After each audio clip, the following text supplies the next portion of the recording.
कहानी की शुरुआत में हम विक्टर को देखते हैं जो अपने नए प्रोटोटाइप रोबोट A112 पर काम कर रहा था। उसके साथ उसकी पत्नी नादिया और उसकी कलीग कातिया भी है। ये तीनों मिलकर एक बहुत ही ज्यादा समझदार रोबोट बना रहे हैं जो कि हर एक काम को कर सके। मशीन के चालू होते ही उन्होंने रोबोट के चलने का टेस्ट किया। शुरुआत में तो रोबोट बार बार गिर जाता, ठीक से चल नहीं पा रहा था और इसी वजह से वो लोग थोड़ा परेशान हो गए। लेकिन फिर भी विक्टर ने काम जारी रखा। लेकिन जब उसने देखा कि रोबोट अपनी ताकत को कंट्रोल नहीं कर पा रहा, चीजों को तोड़ रहा है, तब वो भी उदास हो गया। उसे हिम्मत देने के लिए नादिया ने कहा कि हम रोबोट के दिमाग की ताकत बढ़ा सकते हैं। अभी टेस्टिंग ही तो हो रही है, इतनी चिंता मत करो। धीरे धीरे वो रोबोट चलना सीख गया। ये प्रोग्रेस देखकर तीनों बहुत खुश हुए। धीरे धीरे ट्रेनिंग के साथ वो रोबोट और बेहतर होता चला गया और इन रिजल्ट से वो सब काफी खुश थे। एक दिन काम करते वक्त नादिया को उसके बेटे मिश्चा का फोन आया। वो बिजी थी इसलिए फोन काट कर उसने लिख दिया कि बेटा अपने पापा से बात करो। साथ ही उसने विक्टर से कहा कि देखो ना मिश्चा को क्या चाहिए। जब विक्टर ने अपने बेटे को फोन किया तो वो कहने लगा कि पापा मुझे स्कूल से ले जाओ, मेरा मन नहीं लगता यहाँ पे, और ये मैथ्स वैथ्स तो छोड़ ही रहा हूँ मैं। विक्टर ने उसे डांटते हुए कहा कि बहाने बनाना बंद कर और पढ़ाई पे ध्यान दे, समझा? तो रैप्टो में सीधा कर दूंगा तुझे। ये सुनकर मिश्चा नाराज हो गया और फोन काट दिया। अभी कुछ शैतान बच्चे वहाँ पर आए और उसका मजाक उड़ाने लगे। गुस्से में मिश्चा क्लास में गया और अपनी टीचर से पूछा, मैं आर्टिस्ट बनना चाहता हूँ, उसके लिए मैथ की जरूरत है? इस पर टीचर ने कहा कि हाँ जरूरत है। साथ ही उसने एग्जाम्पल दिया कि लियोनार्डो डिविंची को देख लो, उसने पेंटिंग बनाने से पहले इंजीनियरिंग की थी, बहुत से प्रोटोटाइप मॉडल्स बनाए थे उसने। ये सुनकर मिश्चा और चढ़ गया। कुछ घंटे बाद टीचर ने सबका होमवर्क इकट्ठा किया। मिश्चा ने किसी भी सवाल का जवाब नहीं लिखा था, सिर्फ पूरे पेज पर ड्राइंग्स बनाई हुई थी। टीचर ने उसकी ड्राइंग की तारीफ की लेकिन कहा कि ये मैथ्स की क्लास है और उसे इस टेस्ट में फेल कर दिया।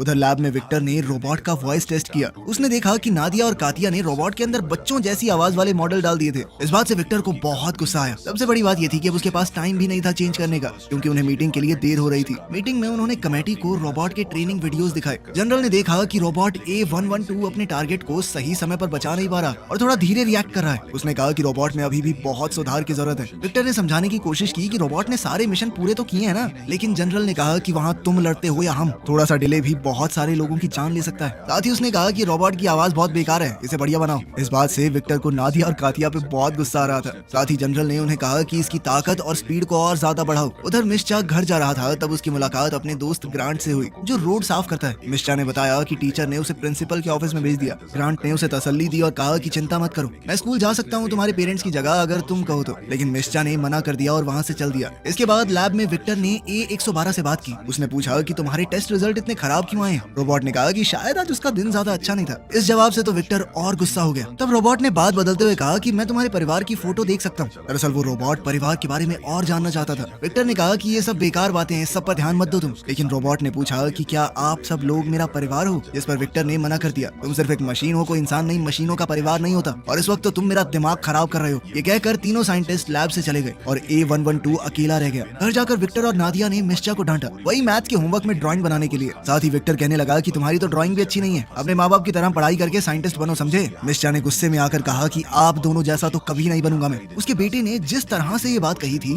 ये सुनकर विक्टर बहुत उदास हो गया। उधर लैब में A112 अकेला था। उसने डिक्शनरी के अंदर फैमिली वर्ड देखा लेकिन कुछ भी समझ नहीं पाया। फिर उसने सोचा कि ये सब समझने के लिए मुझे एक असली फैमिली ढूंढनी चाहिए। उसने अपने हथियारों का इस्तेमाल करके दरवाजा उड़ा दिया और फिर चुपचाप लैब से निकल गया। वो शहर में छुपते छुपाते घूम रहा था। एक बार को तो वो सड़क पर चलने वाली इन छोटी ट्रेन से टकराने ही वाला था। थोड़ी देर बाद उसने कुछ लोग देखे जो कि दीवार पर कुछ पेंटिंग बना रहे थे। जब उन्होंने रोबोट की आवाज सुनी तो एक लड़का नीचे गिर पड़ा। रोबोट ने तुरंत उसकी मदद की और उसे बचाया। रोबोट ने बच्चे को बचाया ही था लेकिन फिर भी वो लड़का डर कर भाग गया वहाँ से। ये देखकर A112 बहुत उदास हो गया। कुछ मिनटों बाद रोबोट एक कंस्ट्रक्शन साइट पर गया और वर्कर्स से कहा कि आप लोग अपना काम जल्दी जल्दी कर लें क्योंकि उनके शोर से एरिया में परेशानी हो रही है। ये सुनकर वो लोग घबरा गए और भागने लगे। रोबोट ने लैब से ली गई फोटो देखी और सोच में पड़ गया कि उसका परिवार कहाँ है।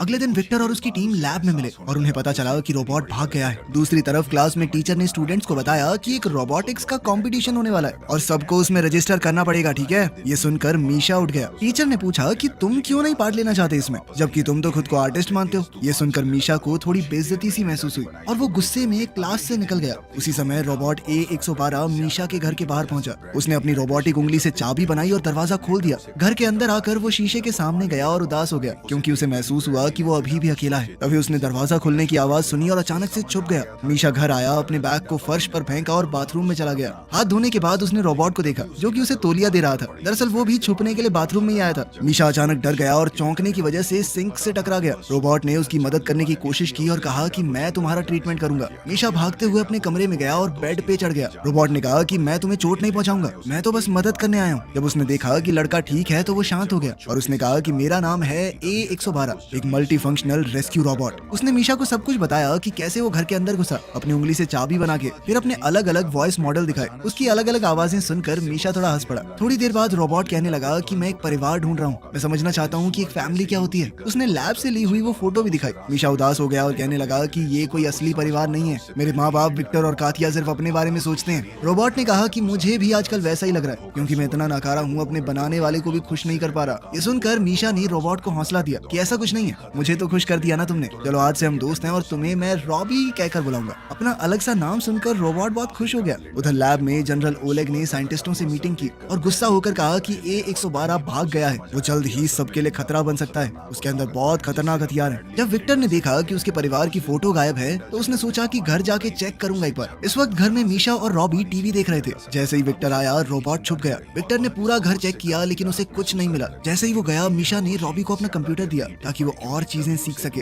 रॉबी ने मिनटों में बहुत सारी चीजें पढ़ डाली। फिर मीशा उसे अपने दोस्त ग्रांट के काम करने की जगह पर ले गया जहाँ पर वो अपनी आर्ट बनाता था। रॉबी ने ड्राइंग्स देखे और पूछा कि ये बिल्कुल सिमेट्रिकल क्यों नहीं है, लेकिन मीशा ने कहा कि आर्ट को किसी सिमेट्री की जरूरत नहीं होती, बस उसमें खूबसूरती होनी चाहिए। फिर वो रॉबी को खिड़की के पास ले गया और दोनों ने सनसेट देखा। इस नजारे को देखकर रॉबी बहुत खुश हुआ। उसने कहा कि देखो कल तुम्हें छुप कर रहना पड़ेगा, मुझे कल स्कूल जाना है। अब रॉबी वर्कशॉप में अकेला रह गया और मीशा ने उसे एक पेन दे दिया ताकि वो ड्राइंग कर सके।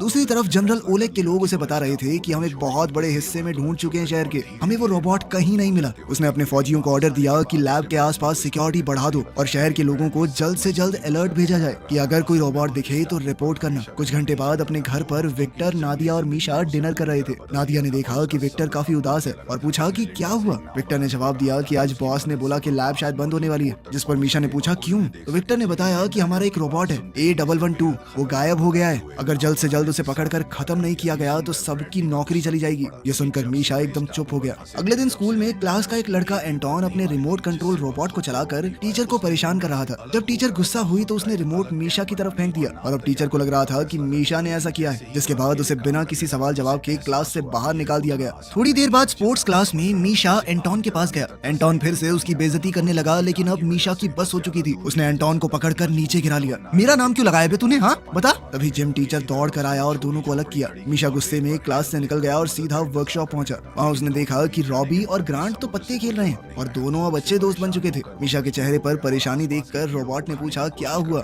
मीशा ने बताया कि तुम्हारे पीछे बहुत ज्यादा फौज पड़ी है, ऑर्डर ये है कि तुम्हें ढूंढकर किसी भी तरह से खत्म कर दिया जाए। इसी बात का हिसाब लगाकर मीशा ने कहा कि रॉबी तुम्हें शहर से दूर चले जाओ। तब ग्रांट ने बताया कि जंगल का एक हिस्सा है, वहाँ कोई नहीं जाता क्योंकि कुछ वक्त पहले वहाँ बहुत भयानक आग लगी थी। ये सुनकर मीशा ने रॉबी से कहा कि तुम्हें वहाँ जाकर आग बुझाने की कोशिश करनी चाहिए, इससे सबको ऐसा लगेगा कि तुम अच्छे हो, इंसानों की मदद करना चाहते हो। ये आइडिया सुनकर तीनों खुश हो गए। तभी कुछ पुलिस वालों ने वर्कशॉप का दरवाजा खटखटाया और कहा कि तुरंत दरवाजा खोलो। ग्रांट ने जानबूझकर थोड़ा समय निकालने के लिए कहा कि मैं अभी थोड़ा बिजी हूँ। जल्दी ही मीशा और रॉबी टेरेस पर भाग गए। बचने के लिए रॉबी ने मीशा को अपनी पीठ पर बैठाया और अपने जेट की मदद से दोनों बिल्डिंग्स के ऊपर से उड़ गया। पुलिस ने हेडक्वार्टर्स को एक रिपोर्ट भेजी कि A112 एक इंसान को अगवा करके लेके गया उनकी आंखों के सामने। हम उसका पीछा कर रहे हैं, जल्द ही सटीक लोकेशन का पता भी लगा लेंगे। इस सब के दौरान मीशा का फोन नीचे गिर गया। जब उन्होंने देखा कि पुलिस उन्हें घेरने वाली है तो रॉबी ने एक बड़ी जंप लगाई और वो दोनों पुलिस से बचकर निकल गए। न्यूज में A112 के भागने की खबर आ गई। ग्रांट का इंटरव्यू लिया गया और जर्नलिस्ट को ऐसा लग रहा था कि वो रोबोट का एक कैदी था, जैसे पुलिस ने उस रोबोट के चंगुल से छुड़ाया है, इसीलिए पुलिस वालों ने भी उसे गिरफ्तार नहीं किया। दूसरी ओर रॉबी और मीशा एक कंस्ट्रक्शन बिल्डिंग के बीच में बातचीत कर रहे हैं। मीशा ने कहा कि मुझे बहुत गुस्सा आ रहा है, ये सब लोग फालतू में तुम्हारे बारे में अजीबोगरीब बातें फैला रहे हैं, पूरे मीडिया में तुम्हारी इमेज खराब कर रहे हैं। रॉबी ने कहा कि कम्युनिकेशन में दिक्कत की वजह से उसके टेस्ट्स में कुछ प्रॉब्लम आई, शायद उसके अंदर कोई प्रॉब्लम है। मीशा ने उसे कहा कि तुम ज्यादा मत सोचो, तुम बहुत मेहनती और अच्छे रोबोट हो।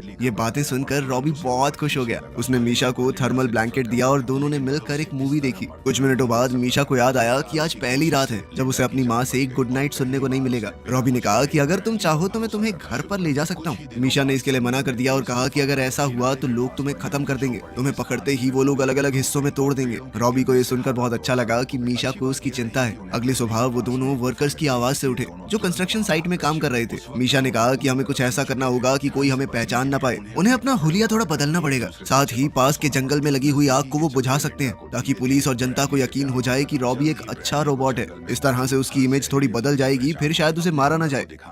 उधर घर पर विक्टर और नादिया के पास कातिया आई और बताया कि लैब बंद हो गई है, जिसके बाद विक्टर पुलिस से पूछने चला गया कि रोबोट और उसके बेटे का कुछ पता चला। उधर रॉबी और मीशा सिटी सर्कस पहुंच गए थे। वहां काम करने वाले लोगों से बात करके उन्होंने जोकर के कपड़े पहने ताकि रॉबी को एकदम से देखकर कोई पहचान ना पाए। कुछ मिनटों बाद मीशा ने रॉबी से कहा कि तुम अपना भेस बदल के रखना, ठीक है? मैं बस जल्दी से टिकट लेके आता हूँ। तभी एंटोन और ओलिया जो कि मीशा की क्लास में पढ़ते थे वहाँ आ गए। वो दोनों मीशा को देखकर हैरान रह गए और पूछा कि तुम्हारे तो गायब होने की खबर चल रही थी। जिसके बाद मीशा ने रॉबी को बुलाया। साथ ही उसने उन्हें बताया कि रॉबी कोई बुरा रोबोट नहीं है, बहुत अच्छा है। वो बिना बात उसके बारे में बुरी बातें फैलाई जा रही हैं। जोकर की कॉस्ट्यूम में रॉबी को देखकर बच्चे थोड़ा डर गए, लेकिन मीशा ने समझाया कि रॉबी उसका दोस्त है। वो यहाँ से भाग रहे हैं ताकि वो रॉबी को एक सुरक्षित जगह पर पहुंचा सके। उधर विक्टर ने जनरल से बातचीत करने की कोशिश की कि सर आप मेरी लैब को बंद मत कीजिए, लेकिन जनरल ने कहा कि मैं फैसला कर चुका हूँ और वो रोबोट भी जहाँ मुझे मिलेगा उसे वहीं खत्म कर दूंगा मैं। निराश होकर विक्टर वहाँ से चल दिया। वो समझ गया था कि इस आदमी के साथ बातचीत करके कोई फायदा नहीं होगा, लेकिन अपने सबसे बड़े प्रोजेक्ट को फेल होता देखकर उसे बहुत बुरा महसूस हो रहा था।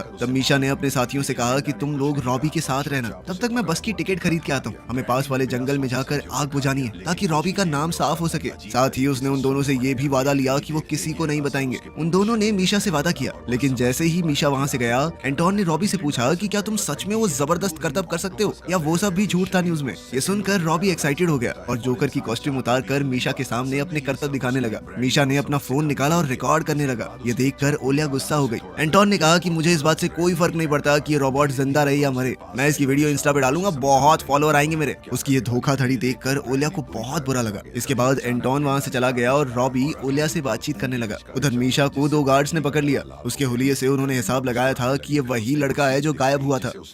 कुछ मिनटों बाद विक्टर को पुलिस स्टेशन से एक फोन आया। अब उसकी जान में जान आई थी कि चलो मेरा बेटा तो ठीक है, पुलिस को मिल चुका है वो। उधर एंटोन ने सच में वो सारी वीडियोस सोशल मीडिया पर डाल दी और धीरे धीरे वो वायरल वीडियोस जनरल की टीम तक भी पहुंच गई। उन्होंने फैसला किया कि वो इस बच्चे के पास जाकर उससे पूछताछ करेंगे। पुलिस स्टेशन में विक्टर ने अपने बेटे से मुलाकात की। उसने अपने बेटे को देखते ही गले लगा लिया और पूछा कि तुम अब तक क्या कर रहे थे? वो रोबोट खतरनाक है, तुमने सुना नहीं? मीशा ने कहा कि रॉबी उसका दोस्त है, वो कोई बुरी मशीन नहीं है जैसा जनरल बोल रहा है सबको, वो एक बहुत ही अच्छा रोबोट है। उसने ये भी बताया कि वो उसे अपने कुछ दोस्तों के पास छोड़कर आया है। साथ ही वो अपने पिता को भरोसा दिलाकर उस जगह पर ले आया, ये वादा लेकर कि वो रोबोट को रिपोर्ट नहीं करेंगे। विक्टर थोड़ा हिचकिचाया लेकिन फिर मान गया और मीशा के साथ चल दिया। वहीं रॉबी को ओलिया ने मेकअप से नया लुक दे दिया था। विक्टर ने देखा कि रॉबी अब काफी बेहतर बातचीत करना सीख गया है और उसके सोचने समझने के तरीके में भी काफी बदलाव आए हैं। लेकिन तभी पुलिस की गाड़ियां वहां आ गई। मीशा समझ गया था कि अब तो बहुत दिक्कत होने वाली है। वो तीनों जल्दी से कार्गो शिप के गोदाम की तरफ भागे, लेकिन सिपाहियों ने उन्हें घेर लिया। ओलेग ने ऑर्डर दिया कि जल्दी से बच्चों को लेकर साइड हो जाओ ताकि हम इस रोबोट के ऊपर अपने इलेक्ट्रोमैग्नेटिक हथियार से हमला कर सके, जिससे रॉबी खत्म हो जाएगा। जब विक्टर नहीं माना तो ओलेग ने फैसला किया कि अब तो जबरदस्ती करनी होगी।